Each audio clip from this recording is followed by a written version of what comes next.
Good afternoon, everybody. Hello, and welcome to this EPC policy dialogue on Eastern Partnership, which is taking place a couple of weeks ahead of the summit on the 15th of December, at which I personally hope we're going to see a very concrete, forward-looking and visionary declaration adopted. Now, this summit takes place after a very difficult year with turbulence and instability increasingly throughout the region for many different reasons. Geopolitical confrontation has been significantly ramped up with the spread of disinformation and other hybrid technologies going into overdrive. The EU's post-2020 agenda towards the EAP will focus on resilience, recovery, and reform. So today we're going to be looking at the future of the Eastern Partnership, priorities and challenges as seen by the countries of the region, including related to the aspirations of the associated trio, and regional geopolitical challenges, including China's growing footprint, and the numerous shenanigans, if I can call them that, including military aggression and wide-ranging hybrid activities being carried out by Russia. What does this mean? You know, what is Russia trying to achieve here? And what are the implications for European security? And probably most importantly, what should Europe and of course the United States together actually be doing about this? And are they doing it? And if not, why not? So today we are joined by 5 very good experts on this topic from the region and elsewhere, who I'm going to introduce very briefly. First of all, Michal Madl, who is political officer in the Division for Regional Eastern Partnership, Regional Cooperation and OSCE at the External Action Service here in Brussels. Secondly, we have Iryna Solonenko, who is a senior fellow at the Zentrum Liberale Moderne in Germany. Iulian Groza, who is executive director of the Institute for European Policies and Reforms in Moldova. Nona Mikhelidze, who's senior fellow at the Istituto Affari Internazionali in Rome. And last but not least, James Nixey, who's head of the Russia and Eurasia program at Chatham House in London. So before I start, just to remind the audience, although you probably don't need to be reminded, you can put your questions either by clicking on the hand icon or by typing them into the Q&A box. I would like to see more of you actually give you questions verbally if possible, because it's always nice to hear different voices. And I would also appreciate it if you could start early on putting your questions so that I can put them to the panelists throughout this discussion. Now I'd like to start first of all with you, Michal. If you could start off by giving us first of all an overview of where the Eastern Partnership is at. You know, has it been effective in bringing about real reform? And what are the key deliverables that we can expect for the summit and the sort of vision for the future? And my second question would be, there's been a lot of speculation that the Eastern Partnership is dying. I mean, you have Armenia and Azerbaijan who are doing their own thing. I mean, Belarus has never really been into it in the first place. And now we have this associated trio. So what is the actual glue that is now holding the EAP together? So I give the floor to you first, Michal. Thank you, Amanda, and thank you very much for an opportunity to address you here, and also in such an, I would say, distinguished society of very knowledgeable experts. And many thanks for your questions. So I will try to answer them in broadest yet the hopefully concrete way. So basically, I will a little bit start maybe from the last point, like from the summit, because I think the summit and run up to the summit also tells us where the Eastern Partnership is right now. So as you know, this summit comes after 4 years. It has been a long time, also influenced by the COVID. And for this reason, we actually need to take it seriously, and obviously we take it very seriously, because the summit needs to send a message. It needs to send a message of unity. It needs to send a message of purpose for the years to come. And so this is our expectation from it, and I think it's something which is very needed. Also, what we hope that the summit will bring us is the next stage of the Eastern Partnership, which is actually sort of exemplified, or it has been already in a way formulated in a document which is called Joint Staff Working Document of July 2021. And this basically document builds on our previous achievements. And I think Eastern Partnership so far managed to deliver.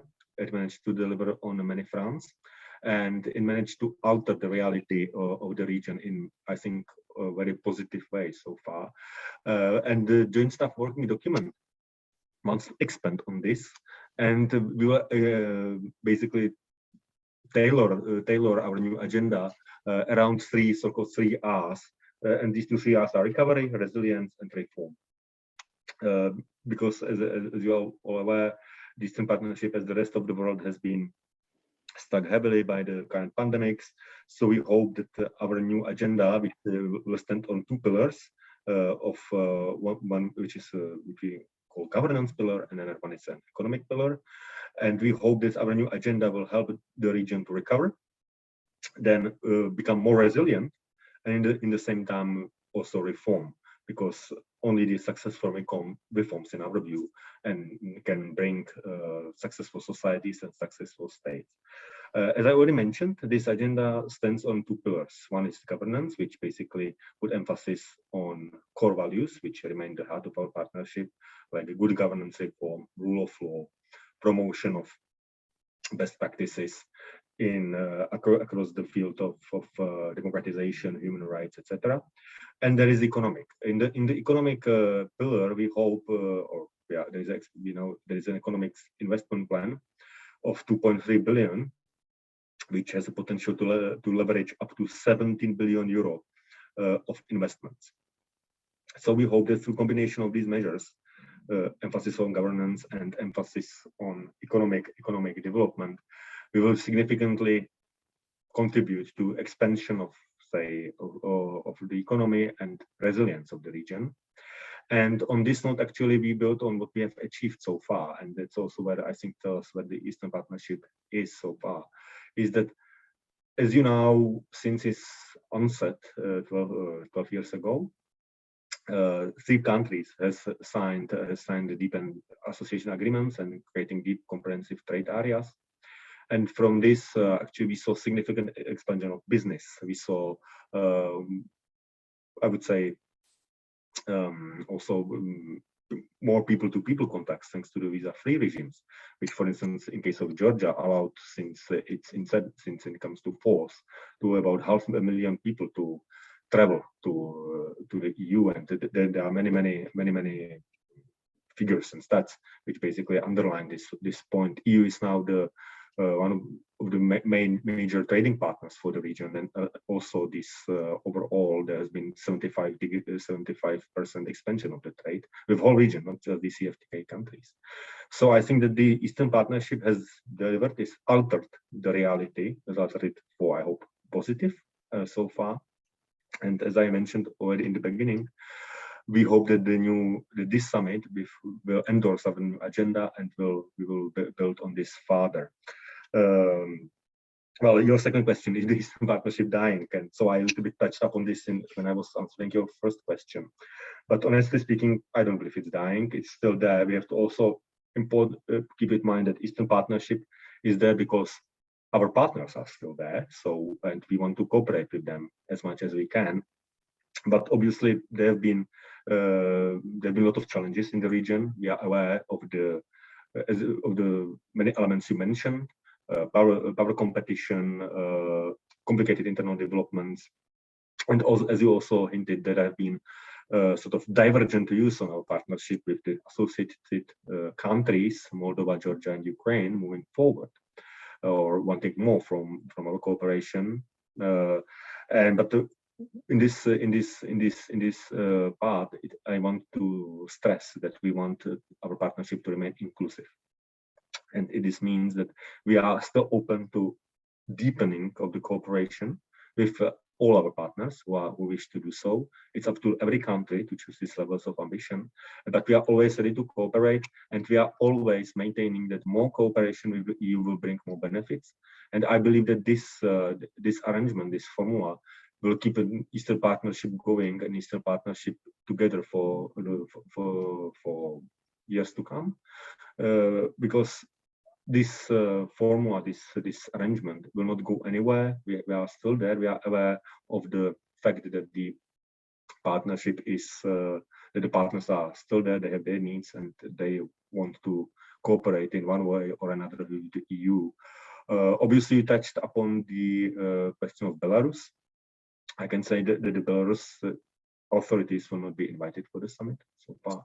Yet we obviously still are open to cooperation with Belarus once conditions are in place, meaning that some sort of democratic transition takes place. So I still believe that there is a lot to the Eastern Partnership, and that the Eastern Partnership will be moving forward in the years to come. Thank you, Michal. Maybe I can just have a follow-on question. I mean, in your opinion, what is the biggest challenge that the Eastern Partnership faces? Is it coming from the region itself and the countries, or is it more to do with, from the EU?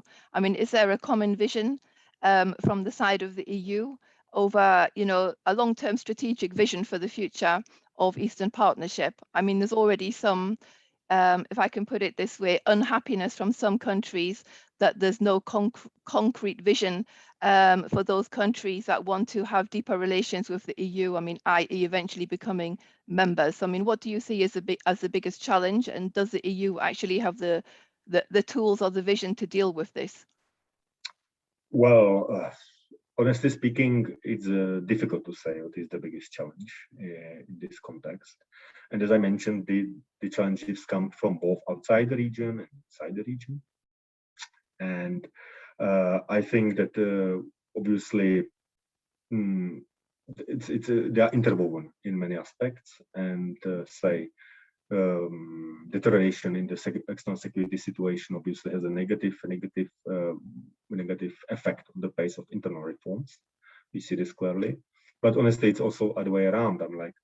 If the states are more resilient, which means that if they implement the reforms we try to promote, it will also, there's high chance it will also reinforce their standing via the external threats. So I cannot say that which one of these challenges is bigger or which one should be taken more precedent, because they cannot be effectively separated from one another. And what you mentioned, that I do believe we have the right tools together, and also for the countries which wish actually to expand their partnership, we are now thinking about possible ways to expand it, meaning with the associated trial. We are looking into the different possible areas, especially in the area of trade, and the full implementation of the DCFTAs. So, which I think there is still untapped potential, which can also answer the calls for deeper integration and deeper cooperation. So I do believe that the instruments actually are there. They have to be just rightly used, and we are ready to use them. Thank you, Michal, for these opening comments. I'd now like to turn to you, Nona, to ask you, what's the expectations, from the Georgian side? What does Georgia want to get out of Eastern Partnership Summit? And the second question would be more related to, Georgia's, internal situation in relation to this, because on the one hand, you have the government proposing that they're going to submit an application for membership in 2024, while at the same time we see a backtracking in fundamental rights and freedoms. How do these things sort of, correlate together with the request from the Georgian side as well to get more from the EU?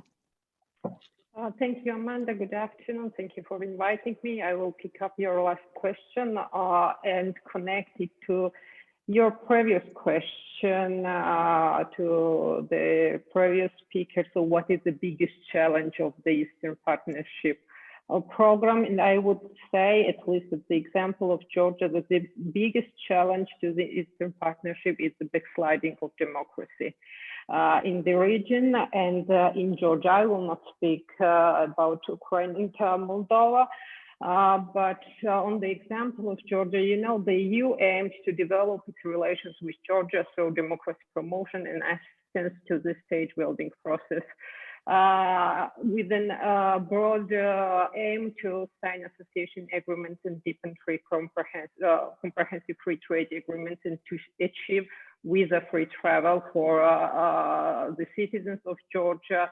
and EU Schengen zone countries. So the objectives have been achieved, but Georgia has failed to become a democracy, and that is what it has failed was clear several years ago, but the EU has mistakenly continued to consider Georgia as a success story and as the front runner of the Eastern Partnership program. Now in Georgia, what we have is informal governance, absence of effective check and balances, lack of respect of state institutions, elite corruption, selective justice, no tolerance, and demonization of the oppositional political groups and representatives of civil society and social activists, unlawful interference with business activities, illegal participation in entrepreneurial activities, illegal enrichment, violation of the election campaigns financing rules, for example, vote buying during the previous election. So all these are the main characteristics of Georgian culture of government. Now, the situation described pose the challenges not only to the Georgian democracy, but pose the challenges to the EU's policy towards the Eastern Partnership and towards Georgia. And I saw this new document, this joint staff document of the Eastern Partnership. And in the very first paragraph, they somehow admit that the most progress that has been achieved from the EU side in the relations of the Eastern Partnership countries have been achieved in sectors of economy and digital, but serious shortcomings and challenges remain in good governance, rule of law, and all the democracy-related issues. The document per se is nice, I mean, rich of objectives, but again, directed to promote economic relations, and they are failing to address the challenges that the country is facing in good government and democracy development. So the challenges which stem from number of failures of the EU's democracy support in Georgia, I think the failure to find the right balance between promotion of state resilience and society resilience, because there is a lot of accent also in this new document about the resilience. The EU, by promoting democracy through sectoral reforms at top-down level and less in a bottom-up way, and involuntarily ended up to reinforce the authoritarian resilience and consolidation of the power of pseudo-democratic single-party rule in Georgia. While the EU has progressively improved its instruments for supporting civil society, the majority of its policy tools remain oriented towards the governing elites. Over the broader social trend were totally overlooked by a technocratic focus on trade liberalization, assistance to public sector support with an emphasis on engaging the ruling elite rather than social forces. And we see the same trend also in this new document. The cornerstone of the EU's discourse was that it would build the relations with the partner countries on the basis of values. However, it rarely applied political conditionality in the way which it was implied by the official discourse. The EU's criticism of the ruling political establishment has remained weak and mild. Official Brussels, as well as the EU delegation in Georgia, have refrained from expressing any kind of open criticism towards the Georgia government until very recent recent times. And what we see in this document is also a complete lack of the approach. Okay, we have these objectives to achieve, but what if the partner countries are not following us into this way towards more democratic and accountable state? So there is no mechanism of how to check the progress. There is no reference about the approach. What we have to choose more approach, less for approach, or what about the conditionality?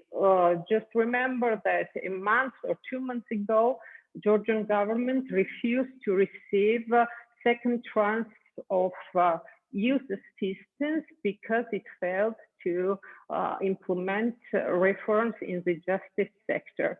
Another failure, I think, from the EU side has been prioritization of the policy of stabilization over democratization. With the split impression is that Brussels has given a secondary role to value promotion in the neighborhood, while democratic rhetoric has been a cornerstone of EU policy towards the neighbors. Practice has shown a more pronounced EU interest in stability and security than in democracy. And the last point, the failure of the EU bureaucracy to anticipate, prevent, and reverse undesired results of democracy support in the neighborhood. In Georgia, in this case, the EU's management tactics are largely reactive as they are influenced by crisis events rather than by self-evaluation and self-correction policy. So the policy practice therefore ends up with situation where the outcomes of certain actions differ from their foreseen or planned objectives. Thank you. Thank you, Nona. I have to say that, I mean, what you said about the EU giving a stronger focus to stabilization and security in the neighborhood, I mean, if that's the case, then, you know, I'm sorry to say it hasn't really been very successful, has it, given the amount of turmoil going on throughout the entire region. So if I understood correctly, I mean, you would like to see, you know, bigger benchmarks perhaps linked between fundamental rights and freedoms and human rights to economic assistance, because I mean, in the new document penned up by the Commission, I mean, there's a lot of money that's being put on the table, but it's not clear to what extent that's going to be linked to specific benchmarks on fundamental rights and freedoms. And I would agree to you, this is something that's really important going forward. But I'd like to move on to you, Iulian, now. I'll come back to you again shortly, Nona, perhaps on the regional security. To ask you, Iulian, I mean, what do you think so far have been the strengths and weaknesses of the Eastern Partnership and expectations for the summit? I mean, Moldova has been through a lot of crises, if I can put it that way. Sometimes it's been called, you know, a poster child, and sometimes it hasn't. I think we're back to that sort of situation today, where there's, you know, Moldova is in a unique situation where you have, you know, a pro-European government, president, parliament. So I think the expectations are quite high from the side of the EU that a lot of things are going to be delivered now after a period of significant turbulence, or maybe many years of turbulence. Hopefully we won't see another election for a long time. So how do you view the summit, and what are the priorities from Moldovan side? Thank you very much, Amanda, for the question and for the invitation to join this distinguished panel with good friends. It's great to see you. Briefly on where we are today when we look at the Eastern Partnership and looking also at the expectations from the summit. I think what it is clear is that this summit provides a very good opportunity just to update and to review where we stand. We had no summits, I think, for years. The last summit, I mean, the current summit, which had to be taking place during the pandemic when it was postponed, didn't provide a good opportunity to make this overview or assessment. And at the same time, when we look at the Eastern Partnership now, it's definitely it looks different, both in terms of positives, but also in terms of negatives, if you want. At least we definitely, when you look at the positives, of course, when you look at countries like Moldova, Georgia, and Ukraine, the associated countries, we are very close, much closer to the objective which is set into the Eastern Partnership policy. I mean, economically, Moldova is, I think, the closest in terms of the trade exchanges with the EU. Moldova is benefiting from huge development support from the European Union, support reforms, but also bring better life for the citizens, investing in infrastructure, investing in health, investing in education. And it was instrumental support that Moldova received during the pandemic crisis. And actually the vaccination program started largely thanks to the support that Moldova benefited from COVAX, but also bilateral support Moldova benefited from Romania. So in that sense, of course, when you look at the Eastern Partnership as such, and looking a bit on where we are and where we want to get, again, I think we had this trio format, which was initiated.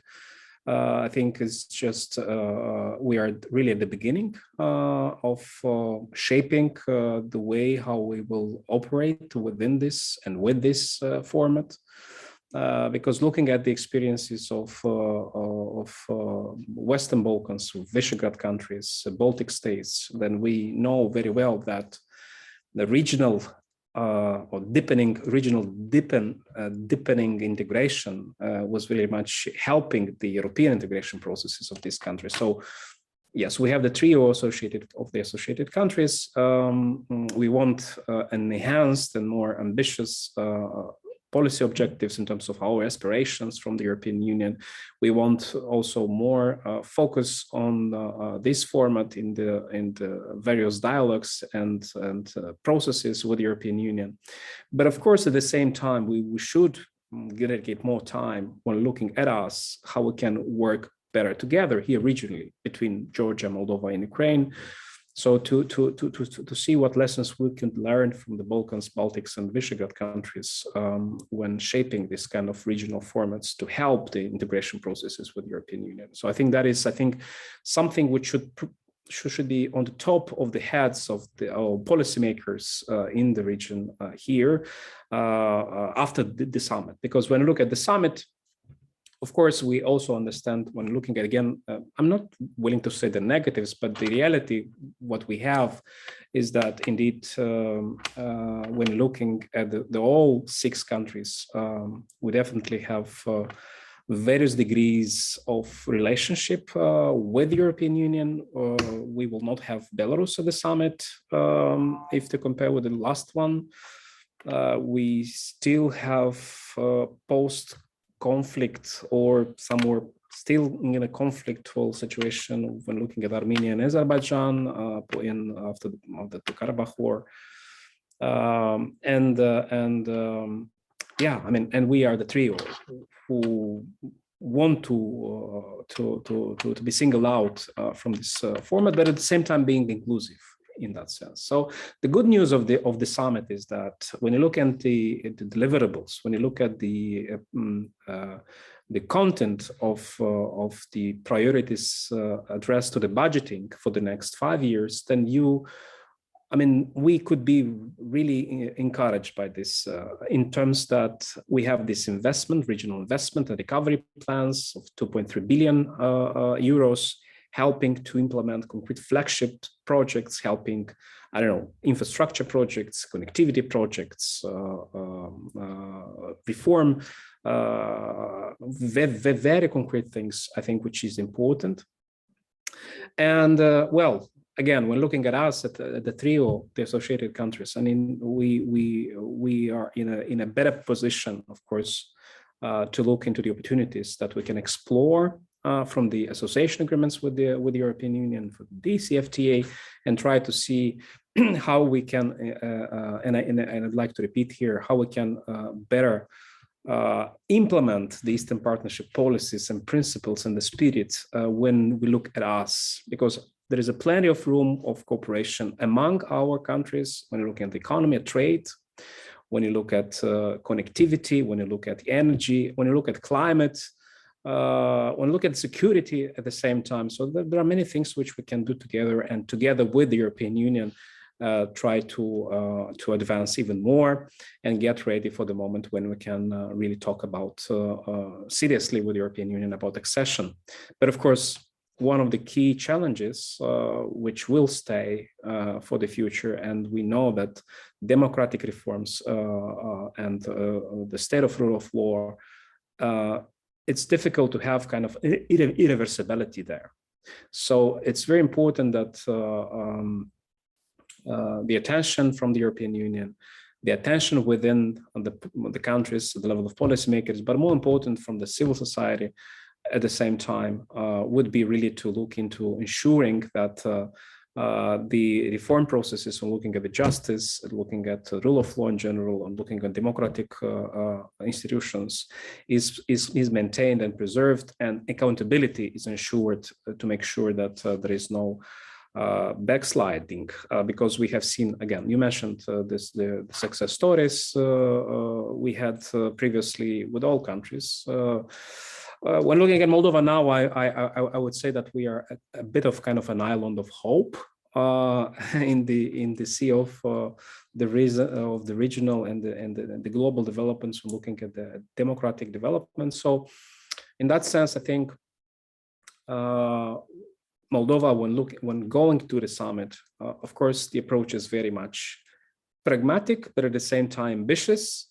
Having high hopes to advance our cooperation and value the association agreements formats we have with the European Union, but at the same time trying to work more together with the other three countries and get Moldova closer to the European Union through maybe small steps, integration processes like roaming tariffs, liberalization, like accession to single euro payment area, like having better roads and bridges, like connecting the energy infrastructure, and also digital.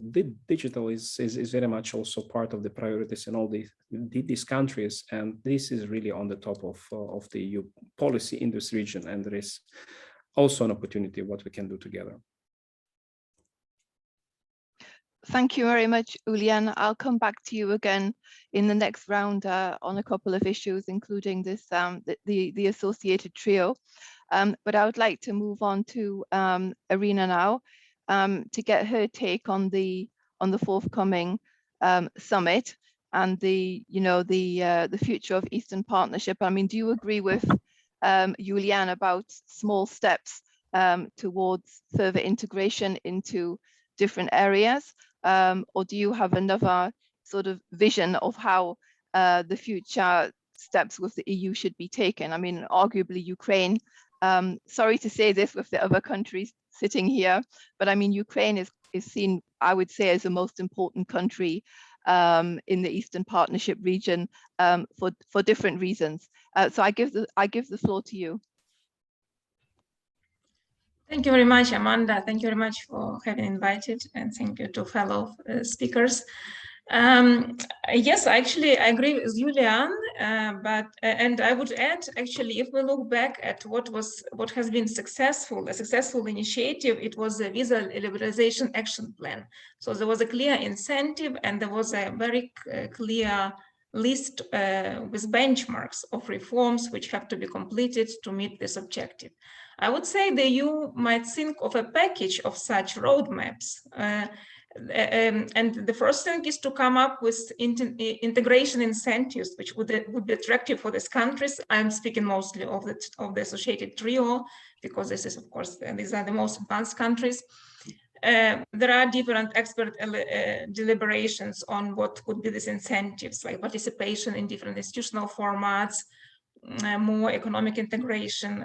So this would be good to come up with several incentives which would be attractive and link them to specific reforms which need to be completed by these countries. And I think if you comes up with a few of such roadmaps, this would be really quite good, because we know that membership prospect and any movement in this direction is not possible at the moment.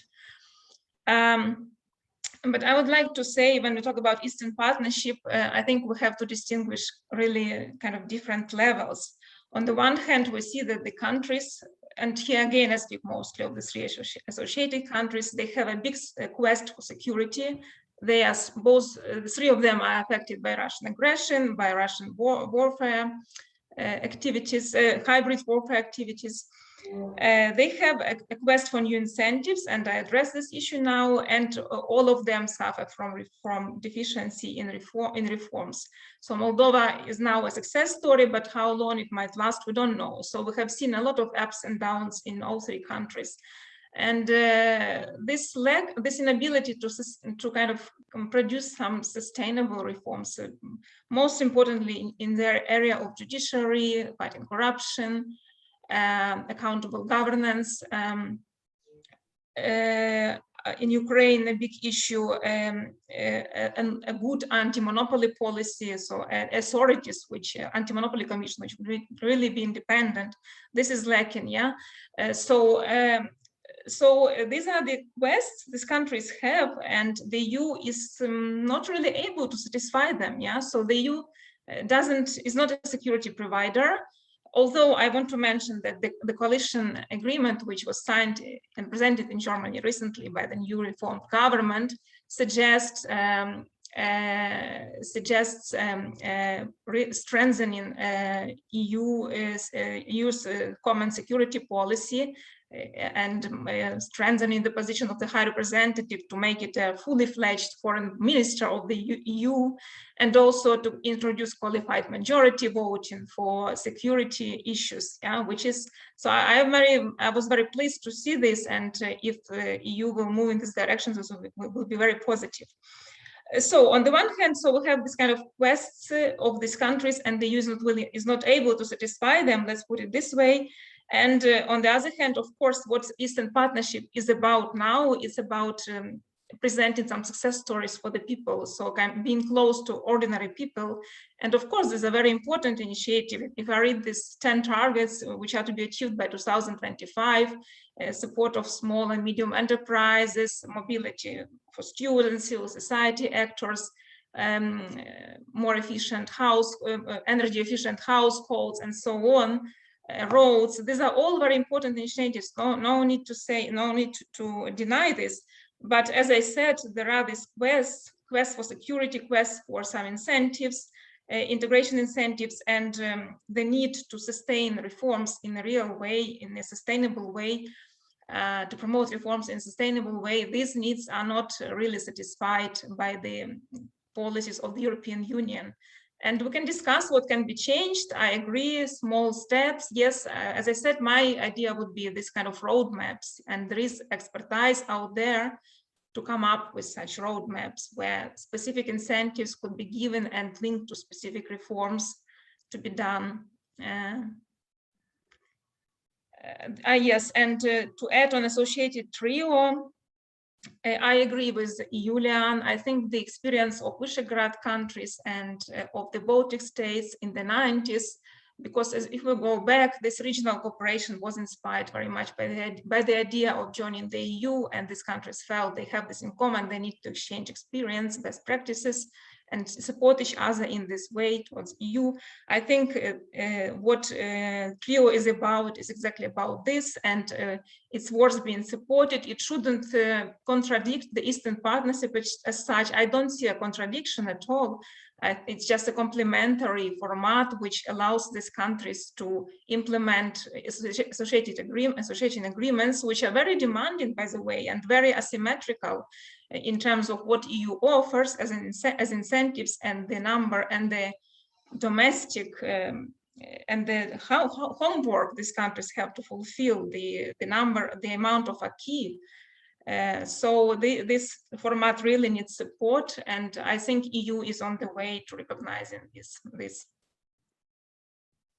Okay, thank you as well, Iryna. I'm going to come back to you again for a second round, but I want to turn to to James now, because we've talked about, you know, the EU, the Eastern Partnership policy, and how the countries in the region continue to view this policy. And we know that Russia is not part of Eastern Partnership policy, but of course it has its own view of the policy since the beginning, and still continues to have a view of it. So it'd be interesting to hear from you how this view or vision from Russia has actually evolved. I mean, we see today there's numerous challenges coming from the Kremlin in the region. I mean, the military build-up on the Ukrainian border, you know, Russia's growing influence in Belarus and the South Caucasus. On top of that, all of the hybrid and disinformation activity. In many ways, you could say that Russia is perhaps more proactive in this region than the EU. So it would be interesting to hear from you how you view Russia's policy there today. What's the objective, and does it have any chance of achieving this objective? Wow. First of all, thank you very much, Amanda. Always a pleasure. This is tremendously interesting, despite perhaps our differing views on the usefulness of the Eastern Partnership in general.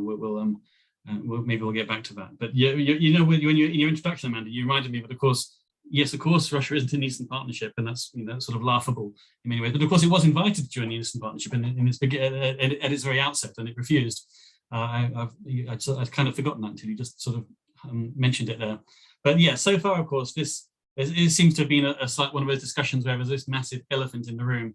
And even though obviously the Eastern Partnership is between the countries in question and the EU, then you know, Russia will have its say, whether we like it or not. And I think, you know, in a way, of course, not much has changed in Russia's view of Eastern Partnership over the years of its existence. It has actually been admirably consistent, because, look, at the risk of beating an old drum, you know, it is absolutely clear that Russia demands a considerable degree of control over all 6 of these countries. We can go into variations in that, obviously, but so therefore, you know, that which the Eastern Partnership espouses, unthreatening as we obviously see that it is, whether it's a precursor to EU membership or not, this is threatening to Russia, and it's fundamentally at odds with Russia's own aims and objectives. You can't have Russia's aims and objectives being catered to in some way and a successful Eastern Partnership. It is, those two things are mutually exclusive. Now, I suppose, you know, the main change as far as Russia is concerned with the Eastern Partnership as a framework itself has been how much less seriously they take it as a framework. Partly, I guess, because we ourselves have not paid it so much attention, which is partly because of the country's good and bad behavior ledgers differing so much, as you yourself have said. You know, with Belarus being the most egregious example, and possibly Moldova as the, you know, the most upstanding example right now. So they seem so inapplicable to fit into the same framework, whatever variable speeds or conditionalities can be applied. And I suppose it's in that respect that I would also query, along with, I think, some of the questioners, you know, Michal's claims of having delivered in the region. No, but Russia knows all this, of course. It is far from stupid. And you know, sometimes these countries need to be made a bit more, how do I put it, unfit for their association with the EU. And Russia can easily oblige there with destabilization activities, which we've heard about, and we can go into more. And at other times, these countries need, frankly, little or no assistance from Russia to make sure that they are out of odds with the EU Eastern Partnership and its norms and values. So, you know, you can say, of course, you know, play the ball, not the man, ignore Russia and get the countries to plow through with their own reform course. And that makes sense, of course. That makes sense. And it's true, but it's just that Russia is going to do its damnedest to stop that. And because, of course, the West doesn't want to fight in any sense of the word fight, literal or metaphorical, really, then Russia isn't pushed back on particularly hard.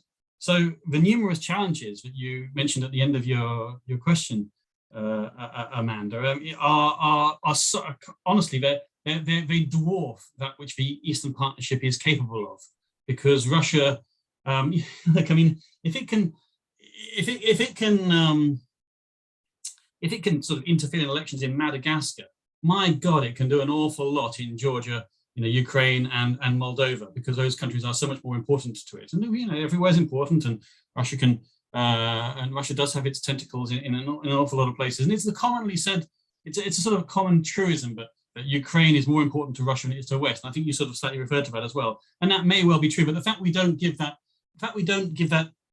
any fight whatsoever, I think only encourages Russia. Russia kind of has this much stronger hand right now, with the exception, of course, of the countries themselves. But the biggest opposition that Russia comes up against is not the West here, which is relatively inactive, unless you think that Liz Truss on a tank is kind of scary. But the biggest problem they have is the countries themselves, whereby the vast majority of each and every single one of these countries, pretty much, has no intention of falling into Russia. They fought pretty hard for independence one way or another, and they don't want to sacrifice it to Russia. They might be, and they might be losing out in certain areas, and Nona in particular has referred to that.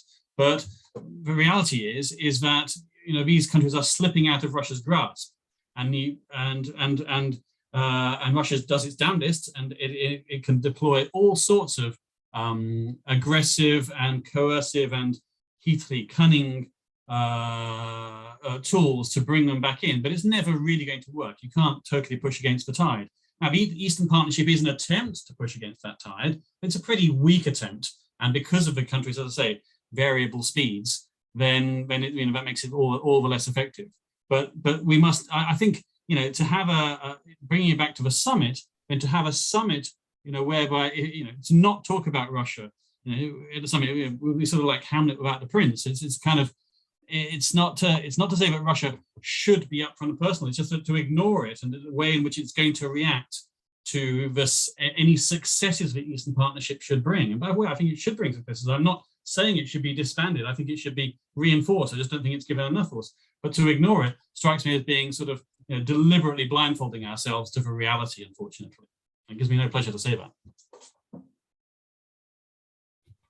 Okay, thank you very much, James, for this very clear analysis of how you see Russia. And I would like to stick with the topic of Russia now when I come back to you, Michal, because obviously Russia is not part of the Eastern Partnership, but many of the the challenges that emanate, particularly in terms of disinformation and other hybrid challenges, are directly coming from Russia. But I mean, also these days, let's be frank, also from the Chinese. I mean, is enough being done to push back against these, hybrid challenges? I mean, we see, in Ukraine over the last few weeks, like a monsoon of hybrid activities. I mean, is there more that can be done in this respect? Well, I thank you very much for this question, Amanda. I think there's always much which can be done, especially in such a complex and dynamic environment as the disinformation. But let me be clear on this. Yes, because a lot of our speakers now talked also about this security aspect of the Eastern Partnership and say the EU as an actor in the security realm. Well, honestly, let's be clear, we don't do hard security, but we actually can make some effect in the area of disinformation and hybrid threats. And actually, this is something which is envisaged also in our new policies, and which is something which has been already in place for some time. As you know, there is this strategic communication team at the EEAS, which is one for, I think, above me, and which basically tries to communicate as clearly as possible the what EU wants to achieve and what actually, and also like counter disinformation which are being basically spread in the Eastern neighborhood and the EU itself. So this is definitely something we are doing, and we want to do more. Actually, also we have already some results in the area of countering disinformation and cyber threats, because now, for instance, Georgia, Moldova, and Ukraine have adopted their strategies and action plans on cybercrime and other threats in these realms. And we definitely want to do more. There have been some hybrid surveys in Moldova and Georgia. So, well, yeah, we are working on this, and we definitely want to do more. And this is definitely something where actually our cooperation after the summit, or say in the months and years to come, should be focused on. And yes, so that's definitely something which needs to be taken in consideration, and we try to take it seriously as possible. Thank you, Michal. I'd like to come back to you now, Nona, staying on the issue of security.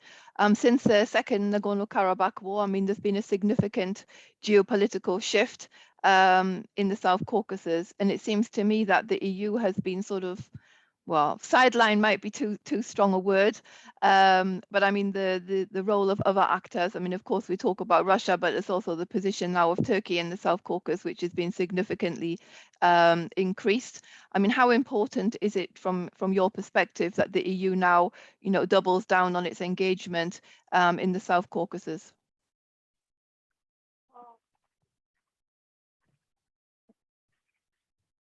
You have to unmute yourself, please.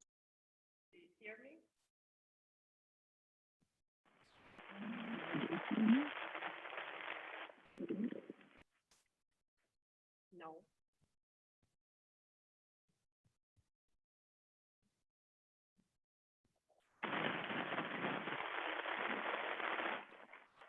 Okay, maybe we come back to you in a second when you get your technology or your microphone solved, and I will return now to Iuliana, because I want to come back to you on the associated trio. I mean, to ask you, I mean, it seems to me sitting here in Belgium that there hasn't been too much of a, great welcome to the idea from some member states. I mean, it seems like there's some concerns that the associated trio could sort of be the beginning of the end of the Eastern Partnership as a whole. I mean, what's your impressions? Because I know there's been, quite a few meetings already with different ministers that are from the three countries and also prime ministers. I mean, there's been a good show from the side of the associated countries. But I mean, what's your impressions that you've got from, I mean, not necessarily from the EU institutions themselves, because there seems to be more a positive energy coming from the institutions rather than some member states. So what's your feeling on this? Well, you mentioned we had this summer the trio meeting of the presidents together with President Charles Michel. Yesterday we had all the three prime ministers meeting commissioner, president. So I think in terms of the acceptance of the idea of the trio, I think we have some developments in that sense. And of course, all these countries expect that the summit would somehow single out this format. And I understand your question and possible concerns that some of the member states may have about this trio getting more attention. But I definitely don't believe that Eastern Partnership will disappear because of the trio countries. It's not, I think it's not the point here. In fact, we have this very clear application of the differentiation principle of the Eastern Partnership. What we see now, it's a bit of a push on the joint responsibility part of the Eastern Partnership principle, with the attempt of the trio to try to take more focus on also sharing and contributing to the implementation of the Eastern Partnership policy, not having it only an EU policy, but becoming a policy which is really incorporated as a strategic foreign policy objective for all these three countries. So yeah, I would say to if there are any member states, because I have not heard from Chisinau, I have not heard any reluctant messages and possible even questioning of the existence of Eastern Partnership because of the three association countries. But my understanding is that we need to go beyond a bit of the rhetoric And I understand that's difficult, especially when working on statements, on declarations prepared in Brussels and across capitals. Bureaucracy working on texts and words, and I think for many that is important, but I think we have to go beyond that, and that is a message also for us, for countries, for Moldova, for Georgia, Ukraine. I think what it is important, not the wording, but the deeds and the actions that will put in this idea of getting closer to the European Union, and I think that would have to speak more about opportunities, about concrete ways how to upgrade a bit the Eastern Partnership policy. And that doesn't mean necessarily that this should be, and it is a kind of an exclusive club here. We talk about the associated trio, because there is a lot of opportunities for the associated countries, and I think there is already there at the level of governments, the level of think tanks, CSOs, where we try to be inclusive and try to work more with countries, with other countries which are not associated. I mean, get the example with Armenia. We as think tanks work very closely with colleagues from Armenia to see ways how to transfer the experience of the associated countries on the Armenia as a SEPA country, and so on and so forth. And that is also should be relevant for other countries. And yes, with Belarus, we work more now at the level of civil society, or to the extent that we can, because of the civil society space is very much limited now in Belarus. But we really are trying to be inclusive, and we should be inclusive. And this should be a clear message for all those critics who are careful not to single out this format, which is already in fact exists because of the fact that we have these associated agreements, and because we are a bit more advanced in terms of the commitments, at least, and a bit more on terms of reforms, not to the extent that we would expect at this stage, but still the expectations there and the commitments there are a bit higher, and that means that the level of integration which association agreement already provides through DCFTA should be further explored, and we should build on that. Using this channel, if you want, of integration to expand more and more other integration processes that would really benefit the citizens. Because when you look at the all Eastern Partnership policy, the updated one, we talk about resilience very much, more resilient societies, but everything which is there in the Eastern Partnership policy, the support that the EU provides, the values that the EU is trying to support and to implement in these countries, it actually all targets the benefits of the citizens. So that is my point. And I think to be more convincing to the critics for the associated trio, I would also say that it really much will depend on us, how we deal with it, how we apply this principle of regional cooperation within the associated trio. And I think Moldova can also contribute a bit of the experience we had, because Moldova was already somehow present for years in the regional processes in the Southeastern European cooperation process, right? We have had CEFTA. We are founding members of the Regional Cooperation Council, even though we are not a country with clear European perspective, but we work with Balkan countries, countries which are negotiating accession, countries which have clear European perspective. And we already, for years, have learned more about what regional cooperation process means. It's not easy there as well when looking at the regional integration processes, but at least there is a lot of opportunities that we can jump in. And as Iryna mentioned, I mean, there was this visa-free travel, which actually was a spin after the Western Balkan countries. Now we have this, we talked about justice, we talk about rule of law, and we have now European Commission and Council of Europe starting the Eastern Partnership justice dashboards with the Eastern Partnership countries, like it was done with the Western Balkan countries. So I think in that sense, the processes which are already happening in the Southeastern Europe with the Western Balkans, the previous experiences in Visegrad, in Baltic states, it actually is something that we can explore more and prove that it actually will speed up a bit the effort of integration with the European Union and fill in these statements and aspirations of accession to the European Union with more flesh on these bones, which would help us to convince the critics that we belong to Europe, because we belong to Europe, and we should really return to Europe whenever EU is ready as well.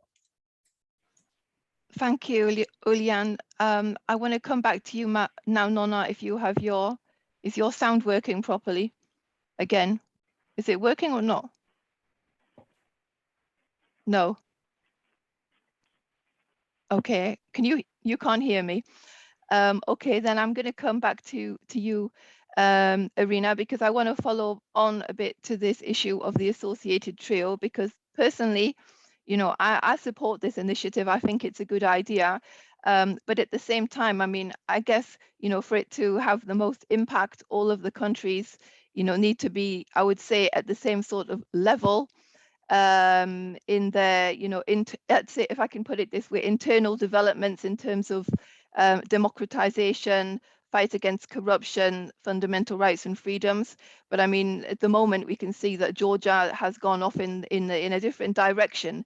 So, I mean, how can this impact the goals of the associated trio going forward? That would be my first question. And my second question would be more related to the internal situation in Ukraine these days. If you could sort of quickly give us a snapshot, because I know it's rather complicated. I mean, there's talk of of attempted coup.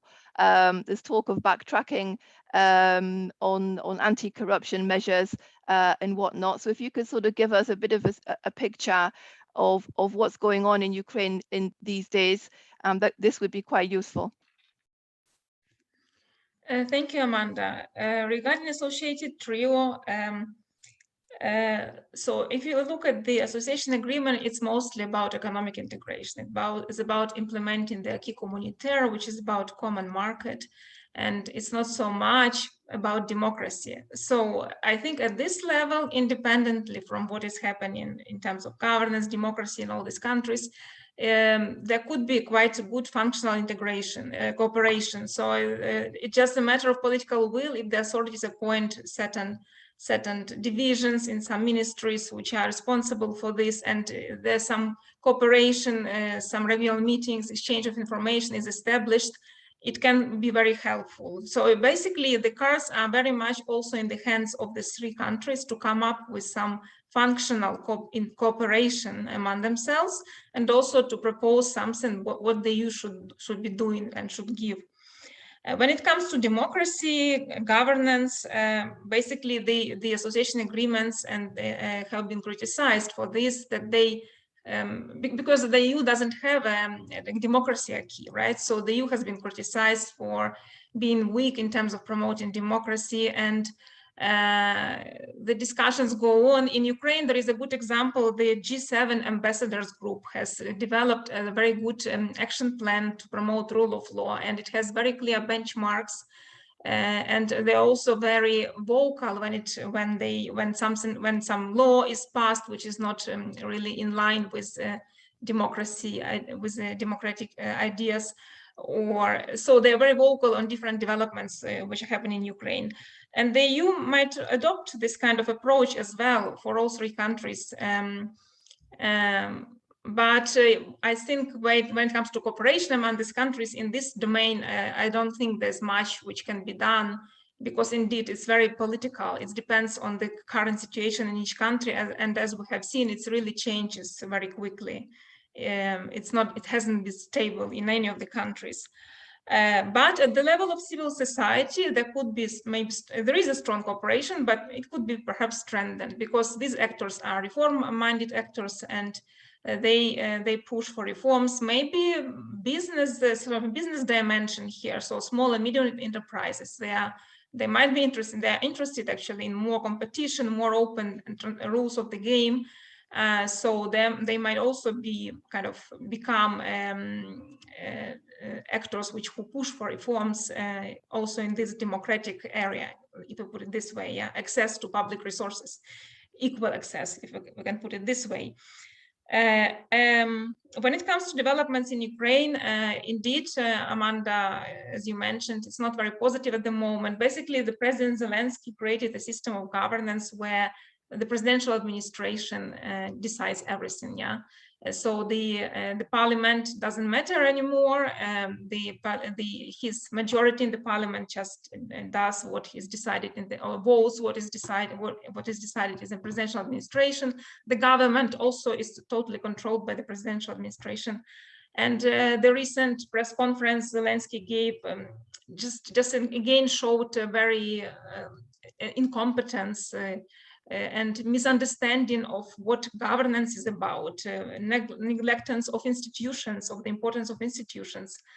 And we see that in 2024, there should be presidential elections again, and we see that Zelensky is probably will be trying to get re-elected, and he needs media resources, and they are in the hands of oligarchs, and so we see some struggle here as well.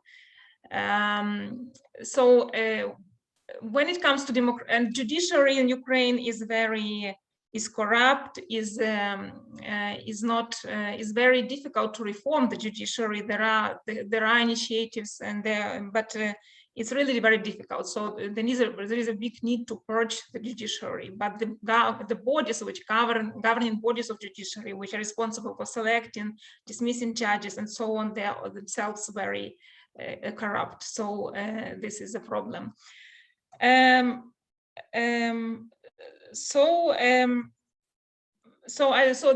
developments are not very positive, but we see strong civil society. We see that there is free media in Ukraine. I mean, not oligarchic media, but internet media, newspapers, and the EU just needs to push stronger to work more closely with reform-minded actors, and to look for ways to diminish the space for maneuvers for these veto players, yeah, those who don't want reforms, if I can put it broadly. Okay, thank you very much. Amanda, do you hear me now? A bit, rather not great. Because now I'm trying to access you through my iPhone, not my. Okay, if you, Nona, if you just hang on a minute, because I just want to start to put a couple of these questions. Okay. While you get your technology sorted, and I'm going to put the first one to you, James, because it's about Black Sea security from Dimitri Rukadze. And he's asking, what role does the security of Black Sea Basin play in relations between the EU and the associated trio? What impact do Russia's continued illegal and aggressive actions have on the dynamics of the cooperation between the EU and the associate trio? I mean, you're also an expert on Eastern Partnership, so I think you're well equipped to answer this. I can't hear you. Okay, unmute. Yeah, no, that was my fault. Yeah, I mean, obviously this is a subset of a wider problem, right? I mean, at the end of the day, the Black Sea and the areas around it and the sea itself are considered very much to be within Russia's sphere of influence, if you like, and so it is as important pretty much as any other area, probably more so if you're thinking strategically. But honestly, if you're thinking, historically, mentally, popularly, then this is a region of immense importance for Russia. But again, the fact that it is so important for Russia doesn't necessarily mean that we should, lay down arms and accept that. Russia, applies different tools in different countries based upon geographical proximity and ease and likelihood of a success. And sometimes it fails and it goes away again and tries something and thinks up something else, and that something else might be less aggressive or more aggressive. And quite clearly, if you can put, upwards of 90,000 troops on Ukraine on Ukraine's eastern border, then that's a distinct possibility. I mean, you may or may not argue that it's set up for a fight right now, But the reality is that that is one particular, almost extreme use of Russia's intent for its aims and ambitions. And at the other end of the spectrum, if we're talking about the Black Sea, then there's an entirely different set of rules with Romania. I'm not an expert there, but quite obviously, and they use a lot more diplomatic coercion and the ability to get officials on their side, than is the case in Ukraine, where that's pretty much been barred for them. So I mean, at the end of the day, the main Black Sea, the main countries of the Black Sea are as vulnerable as anywhere else, if not more so. And this has deep implications for what we're talking about for the Eastern Partnership. And I was going to say, Amanda, but I don't think this is a question you didn't ask, but we sort of discussed it earlier, you and I. Russia's internal and external policies are not particularly linked, to be perfectly honest. I mean, it's got clear foreign policy goals and clear domestic goals, and they can sometimes help each other out. But domestic goals being to stay in power, the maintenance of a regime, and the foreign policy goals are, I say, to maintain that influence. But it's clearly upping the ante, including in the Black Sea, and incidentally, talking the sea is the Sea of Azov. Let's not forget that. And I think the Kremlin is probably tiring of the impasse that we've seen around the Black Sea, and as the West seems ever more eager to find a kind of a diplomatic solution, then Russia presses ahead and is becoming more and more impatient and looking to see what concessions it can get in and around that area. So, strategic and military issues aside, I don't see anything special about that region, other than the fact that Russia is able to project more power into it and from it. Great, thank you very much, James. I now have a question from Parviz Yaramad to you, Michal, who's saying we've talked a lot about the associated trio today, but could you, give us a few ideas on where the relationship with the EU is going with Azerbaijan and Armenia, who are still, important members of Eastern Partnership? Well, thank you very much for this question. And, I just would like a little bit to reiterate here what I said earlier. We talked trio a lot today because it's on the agenda now.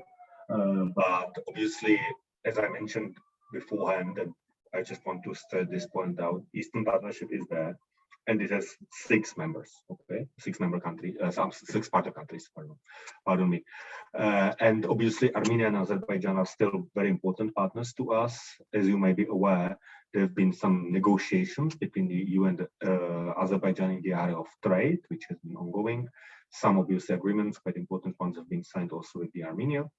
So what I want to stress here, and as you know, EU is, even though Eastern Partnership is not a conflict prevention mechanism, we are obviously active also in the issue of the conflict.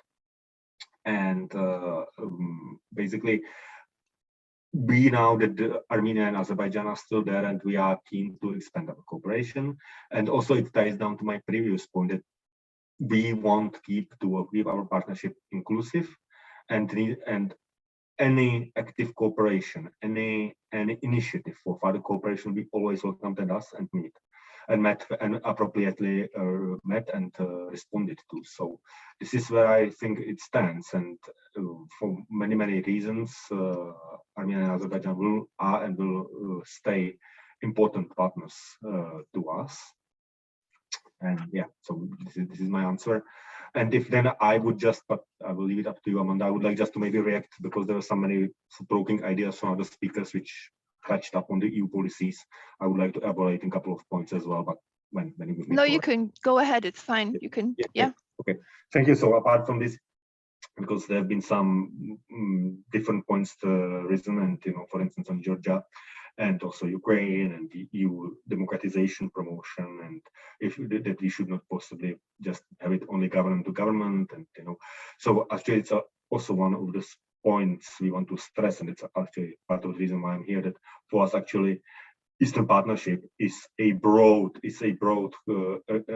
framework which actually is designed to engage actors which are not just the governments, and that's why we have also the stakeholder institutions. That's why we have the think tank for civil society forum, etc.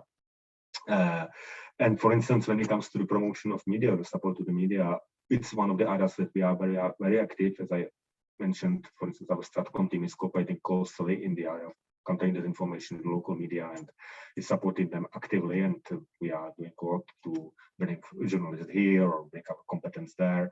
It's very, I think, dynamic and very, very robust cooperation. We are definitely keen to expand on this. So you're completely right.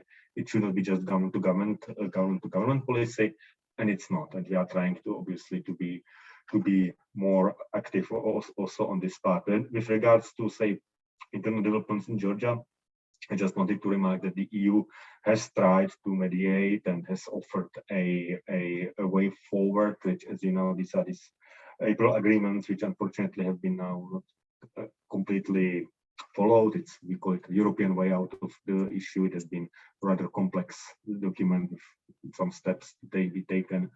So we hope that the parties will come back to this and will follow up on this. And again, as I said earlier, we are ready to work with the civil society and with other actors, to promote as much stabilization as possible. And with regard to broader question of democratization, I just want to again reiterate that the values remain the key for us. And also, for instance, Iryna mentioned the possible sort of roadmaps or something.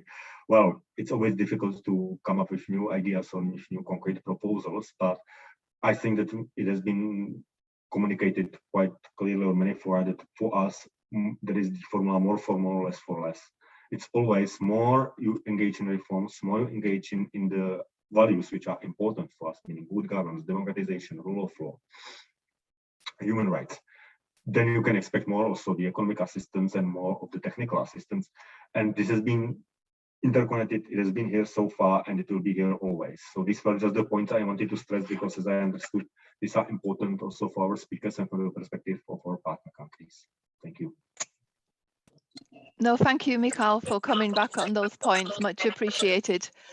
Nona, are you back online? Are you there? Okay, so maybe. I am here. Okay, great. So I'll give you the floor now, back to my original question about how the EU needs to double down in the South Caucasus. Well, your question was also on Nagorno-Karabakh. I mean, changing geopolitical environment in the Caucasus, because for all the talk about the new geopolitics in the region made up of Turkish drones and Syrian jihadis, Iranian mediation, and the clash of civilization, war between Armenia and Azerbaijan has ended as unilaterally as it gets. I mean, it did so not only because of Azerbaijan's military victory over Armenia, reversing its defeat 26 years earlier, but also, and perhaps most significantly, because the only geopolitical game in town is now almost entirely into Moscow's hands. So the attention should be paid to the fact that the ceasefire agreement has been reached not in the framework of the OSCE Minsk group, but it has been reached unilaterally because of Moscow's engagement with the conflict parties, and Moscow achieved what the Kremlin was failing to achieve almost 30 years. They managed to put their peacekeepers in Azerbaijan and Armenia. Now, together with Turkey, we know that they have proposed to establish so-called 3+3 format of cooperation made up by 3 big neighbors, Russia, Turkey, Iran, and 3 South Caucasus countries, Azerbaijan and Armenia and Georgia. All seem eager to participate into it. Georgian authorities made some ambiguous statement about their participation in the format. The foreign minister Zalkalyani said, of course, it is excluded our participation, bearing in mind that Russia is occupying 20% of Georgia's territory. But I would suggest to Georgian people to think about whether Georgia should be excluded or not from the economic and infrastructural project. So it seemed that, in a sense, official Georgia left kind of room of maneuver in deciding whether it will join the format in the future or not. The main challenge for Georgia and Armenia in this format, of course, is that they both are sandwiched in this authoritarian club, surrounded by authoritarian regimes, and it is a challenge, of course, also for the EU. So all depends, of course, what is the EU's long-term geopolitical aim, whether it intends or not to enlarge the union to the Caucasus country. In this case, it is, of course, a challenge, the proposed format. Now, a brief comment on associated trio from my side as well. To me, it seems much ado for nothing, in a sense that behind every single term, there should be some substance, there should be a strategy and vision. Before we used to use just an associated country, and it made a lot of sense to me, because associated country meant to me the countries which signed associated agreement, achieved visa-free travel to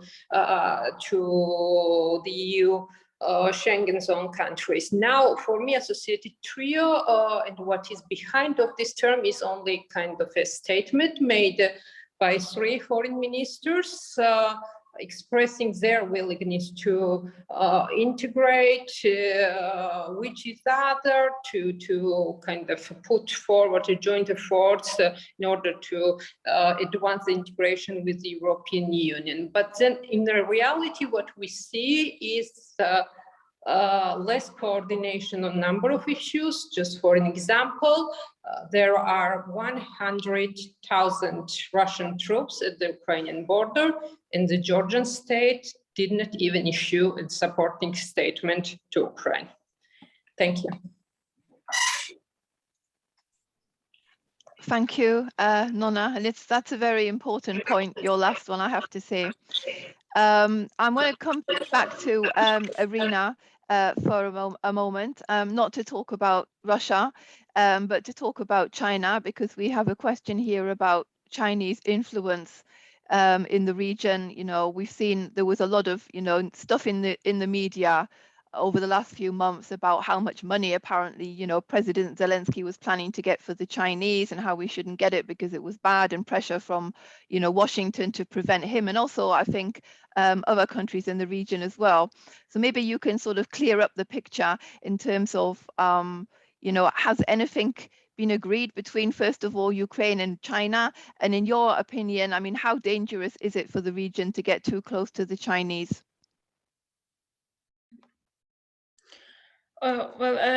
Recently, Ukrainian Foreign Minister Dmytro Kuleba said quite clearly that Ukraine cooperates with China only as a part of Western civilization. So any steps in terms of cooperation with China should be agreed with the partners in the European Union. And I think this is the right approach. China, yeah, is the right approach because China globally is I forgot the word. So it's not a partner for European Union, and for US it's rather a competitor, but also competitor which undermines the values which are very important for the West, the democratic values. But Ukraine, of course, is interested in economic cooperation in some projects which are beneficial for Ukraine in economic terms. And recently, China has become a very important trading partner for Ukraine. However, if we look at the trade structure, Ukraine mostly exports raw materials, and exports and imports from China already products with high technological value. So this is very asymmetrical cooperation, and I'm very skeptical about this kind of cooperation contributing towards Ukraine's economic development. Also, if we look at this Belt and Road initiative, Ukraine is kind of included, but it's not it's not a part of some important infrastructure projects which would sort of connect East and the West. Yeah, so Ukraine sees its role as being connector between the East and European Union in infrastructure terms, but so far it has not become so. And also there is this form of cooperation of China with Central East European countries, the 16+1. Ukraine is not included in this initiative at all. So I would say it's very contradictory. So Ukraine is looking for ways of cooperating with China where it would have some added value for Ukraine. China has some investment projects in Ukraine, but many of these projects have not really, I mean, they were declared objectives, but many of these objectives were not achieved. So this is really more declarative, I would say. It's not very concrete. And politically, as I said, it's very important for Ukraine to continue this line, which was declared by the foreign minister, that it should cooperation with China or any steps of in respect to China should be agreed with Western partners. If Ukraine sees itself as a part of Western civilization, of the part of European family. Thank you, Iryna. We just have a few minutes left, so I want to put the last question that is actually to all of the participants, and it's from Elena Kabu, who asks, for all your views on what future of Eastern Partnership. I mean, we started from that question. I'm not sure that anybody gave a very clear answer to it. So if you could all give a very short reply as to how you see the future of Eastern Partnership, and maybe I can, ask one additional question to that. How important is the EU's commitment to the Western Balkans and delivering on the promises to the Western Balkans, to the Eastern Partnership region? I mean, to what extent is the EU's commitment seen as important? I mean, if they backtrack, I mean, seems to be a bit of backtracking on the EU's commitment to the Western Balkan countries. I mean, future date for accession, all these sorts of things, which has had implications in the region. To what extent is that watched in the Eastern Partnership countries, and what impact could it have on transformation processes there? So I'll start with you, James, and then go back around to the end. Yeah, that's probably good, because it means that there might be, because I probably wouldn't know what to say if everyone else has spoken. On the other hand, I'm not entirely sure what to say now. I guess it's a question of the difference between, what I think should happen and what I think will happen. The reality is that I honestly don't believe that the EU has got the appetite for the Eastern Partnership right now, or indeed for support for the Western Balkans and accession and any other associated issues. It strikes me as being too weak, with too many challenges, which obviously, are considerable. Let's face it. I mean, there's everything from COVID to climate change, from the systemic challenge of China to Islamic fundamentalism, and so I think that the appetite to somehow expand and progress, fight Russia, is really not there. And I suppose, on one hand, I want to say the systemic weakness of Eastern Partnership doesn't help. On the other hand, I think it's, it's admirable in design, but it's admirable in ambition. And I don't think a new architecture would necessarily help. If it was to be a new name, new people running it, different tactics, you'd still have it intrinsically the same problems you did before. Azerbaijan would still be set on its course, and Russia would still be set on its course. So it's not so much the Eastern Partnership's fault as much as the fact that there's a sort of this disparity between its ambitions, our appetite, and Russia's intentions. So I think, I'm not especially hopeful for its continued health and flourishing due to extraneous external circumstances. That said, it would be much better if we were all to put a lot more effort into it, but I just don't see that as being likely right now. Thank you, James. I'll come to you now, Iulian.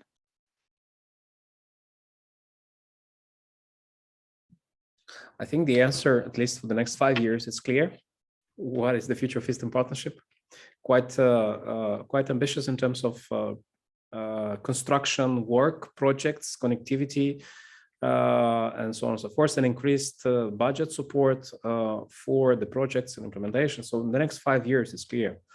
where we're heading, and also in terms of mitigating the expectations, it's also more or less clear where we are and where we're heading. So it's very much up to us how we'd like to shape. I mean, when I say us, it's both EU, Eastern Partnership countries, associated countries. It's up to us to shape the future of Eastern Partnership. And I think it's time that we talk less about documents, about wording, and more do concrete things and action and deeds, which would really help the approximation, the convergence and the integration process with the European Union. I think the Eastern Partnership now provides that opportunity for those who are really wishing to and really adhering not only to the values itself, but also really implementing them. So it's there, and I think that is where we are now. In the meantime, I'm sure we have a lot of things to address in terms of our democracies, in terms of the rule of law, in terms of other constraints and challenges that are obstacles towards recognition of the European perspective. And I'm talking really in the context of what we also should expect from the future. But one of the first steps that I'd like to see now, when talking about the future, I'd like to see more talks about the future of Eastern Partnership in the context of the Future of Europe conference, which is lacking from that debate, from that discussion. So I think that will be a good step instead of having very high political ambition, expectations of wording. I would really insist on in the dialogue with the European Union to include in the framework of the Future of Europe conference discussions about Eastern Partnership countries. And I think that will be a good step towards the objective of the future projections of the European Union, but also for us, for countries here who are aspiring to join the European Union in the future, sometimes when we're ready. Thank you, and that's a very, very good point indeed. Iryna? I agree with Iulian that indeed the European Union, in deliberating on its development or its future, strategic future, should of course consider Eastern Partnership. I would like to say, though, irrespective of this matter, that I think that the bilateral relations between each of the country and the EU will remain the key, will be the driving force, and Eastern Partnership is more like of additional initiative, which indeed offers a lot for ordinary people, for business, for socialization among students, civil society, and so on, for different actors. But bilateral relations, implementation of the association agreement, and search for new incentives and search for new instruments to stimulate democratic reforms are important challenges, and they will stay, I think, in the focus of at least civil society and governmental actors. Yeah. Thank you, Iryna. I'll give the floor to you now, Nona. Well, to me, in terms of searching new instruments and new approaches, I think, and the representative from External Action Service he argued that the EU continues kind of more for more approach with the partner countries. I would suggest to try now less for less approach. Maybe it will work better in the future, because in general, I think that official Brussels should understand that continuation of the support of the governmental reforms in Georgia, for example, without applying political and financial conditionality, it is unfair not only towards European taxpayers, but it somehow discredits the EU in the eyes of the liberal-minded Georgian voters in the neighboring countries. So the risk is that the failures of the authoritarian governments on the ground could be associated somehow with the EU and with the democracy as a model of governance. Thank you, Nona. And I give the last word to you, Michal. Michal. Thank you very much for having this.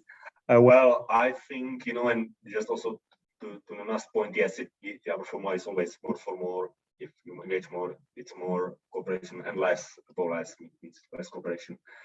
Less reforms and less advancements means less cooperation. So just on this point, but say future of the EU, I think that what we have here is a fairly robust vision of the future. So I believe that our future with the EU is of engagement, is engagement along the lines of this new proposed agenda or these new proposed visions, which we hope will be endorsed by the summit. And also with regard to Western Balkans, I apologize here. I don't feel sort of have a pouvoir to comment on how integration or European perspective from Western Balkans can be related to the Eastern Europe, because well, not my colleagues from Western Balkans who are more better positioned to address this. But I believe that as I mentioned already before, we have a vision for the future. We have the agenda, and also we have the partner countries which will be still there. So we will continue to be engaged with them. And I definitely believe there is enough appetite and enough will to do this. And also maybe on the very last note, I wanted to say, when we talk about the partners, we mean all partners. We haven't mentioned much Belarus here, but also I wanted to say in this context that even though we cannot cooperate with the government, we are still ready to cooperate with the people of Belarus. So even don't forget on this side. So I do believe there are options for engagement, and this engagement will take place. Thank you. Thank you, Michal. Now I have to close this meeting. I'm very sorry that we ran a few minutes over time, but I think it was worth it. I want to thank all of the speakers for coming and giving us really good overviews and impressions and analysis of how they view Eastern Partnership, the future of Eastern Partnership, how they would like to see it develop, and also on developments in the region. I think it's very important to have these sorts of discussions, to have different views from different partners, both from the EU institutions and the region itself. Obviously, we all hope that Eastern Partnership will produce a very forward-looking and useful statement at the forthcoming summit, and that the region will continue to move in a direction of democratization, economic prosperity, particularly for the peoples living in that region, and remain as stable as possible. So once again, thanks to all of you. EPC will continue to follow developments in the region, both on a regional level, but also on the bilateral level with the different countries. So I look forward to having all of you again at different activities in the future. Thanks to the audience for joining us today and taking part in this discussion. Thanks for the questions. And to all of you, have a very nice evening.